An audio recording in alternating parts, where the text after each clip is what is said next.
মৰমৰ ছাত্ৰ-ছাত্ৰীসকল, আজি তোমালোকৰ মাজলৈ লৈ আহিছোঁ বহুত ধুনীয়া কবিতা এটি।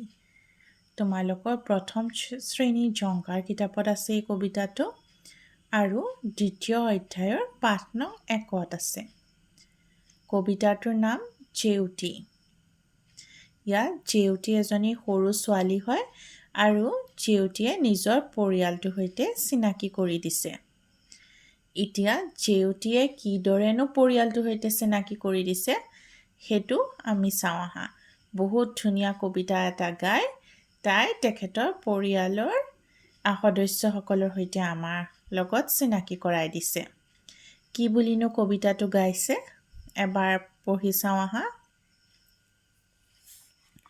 মোৰ নাম জেউতী, কণ মোৰ ভাই, তেওঁ মোৰ দেউতা, এওঁ মোৰ আই।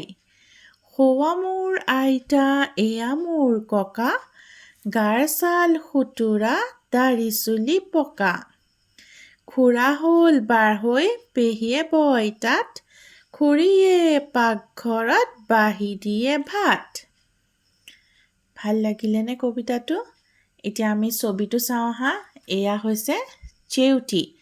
জেউতীয়ে কি কৈছে? মোৰ নাম জেউতী। তাৰপিছত কৈছে কণ মোৰ ভাই, এয়া হৈছে কণ মোৰ ভাই।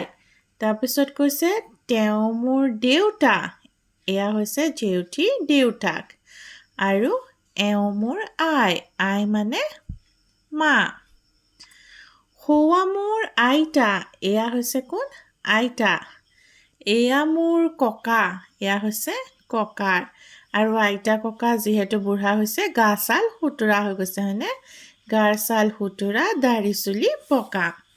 তাৰপিছত কৈছে খুৰা হ'ল বাঢ়ৈ, এয়া হৈছে খুৰা। পেহীয়ে বয় তাঁত, এয়া পেহীয়ে কি কৰিছে? তাঁত বৈছে। আৰু খুৰীয়ে পাকঘৰত বাঢ়ি দিয়ে ভাত। কোনে ভাত বাঢ়ি দিছে? জেউতীৰ খুৰীয়েকে। জেউতীয়ে তেনেকেই নিজৰ পৰিয়ালটোৰ সৈতে চিনাকি কৰালে। এতিয়া তোমালোকৰ পৰিয়ালতনো কোন কোন সদস্য আছে মোক জনাবলৈ নাপাহৰিবা দেই। আজিলৈ ইমানেই। ধন্যবাদ।